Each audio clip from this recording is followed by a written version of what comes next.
We can only speak to the contacts that our government had. We are not interested in war.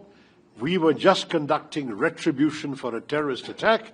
If they stop, we stop. Operation Sindoor के दौरान भारत पाक के बीच काफी संघर्ष हुआ। हालांकि फिर दोनों देशों के बीच समझौता हो गया। लेकिन इस बीच अमेरिका के राष्ट्रपति डोनाल्ड ट्रंप के दोनों देशों के बीच मध्यस्थता के दावे ने जोर पकड़ लिया। वहीं तीसरे पक्ष की मध्यस्थता के सवाल पर अब कांग्रेस सांसद शशि थरूर की प्रतिक्रिया सामने आई है। उन्होंने पुष्टि की कि भारत को संयुक्त राज्य अमेरिका, फ्रांस, यूएई, सऊदी अरब और कई अन्य देशों के अधिकारियों के फोन कॉल आए थे।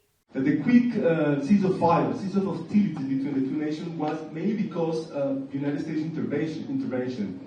If this was true, how can you describe the intervention of Mr. Trump's administration?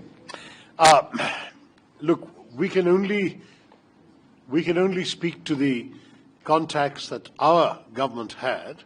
We received a number of phone calls from senior United States officials and also from senior officials of other countries, of France, of UAE, of Saudi Arabia, and so on. And the message we gave to all these countries was exactly the same. We are not interested in war. We were just conducting retribution for a terrorist attack. If they stop, we stop. If that message was then in turn conveyed by such countries to Pakistan, it may well have had an effect in persuading Pakistan to stop, knowing that their stopping would also mean India would stop. So it's possible that that's what happened. But certainly there was no sort of active process of mediation that we are aware of. Certainly nothing involving us, because we never intended to begin with, from the very first day when the first terror strikes, the anti-terror strikes took place on the night of the 7th of May, the next morning we gave a public briefing to the world, televised, saying that we have no desire to prolong this. If Pakistan retaliates, we will retaliate. If Pakistan stops, we will stop. That was our consistent position every day. So there was no change. They stopped, we decided to stop.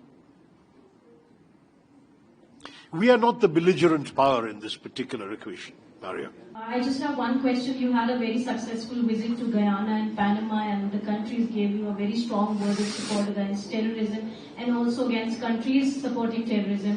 What are your expectations from Colombia, given the fact that Colombia is expected to be a part of the United Nations Security Council from next year, where Pakistan is already a non-permanent member? Well, we certainly wish Colombia all the best in its service on the premier body for peace and security of the United Nations. We understand that Colombia is contesting unopposed at the moment, and assuming that status continues, then it will be elected without any problem. And I do want to say that we would be very, very happy to be in regular dialogue with Colombia during its service in the Council on all international matters affecting us.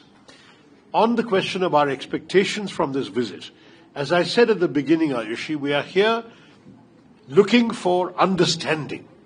We want Colombia, the government and people of Colombia, the Parliament of Colombia, the think tanks and idea makers and shapers of Colombia to understand what we have just been through.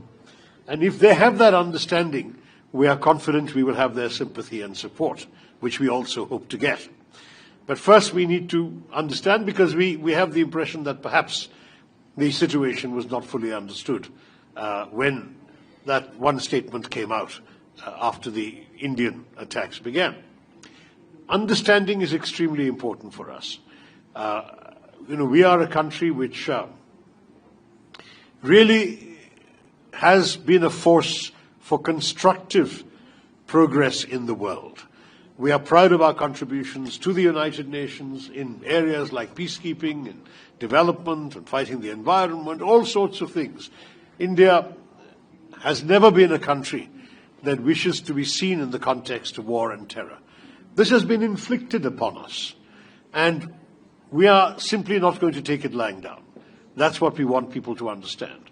And we certainly hope that other governments will tell those who give safe haven and protection to terrorists to stop doing so. That would be very helpful indeed as well, in the Security Council or outside it.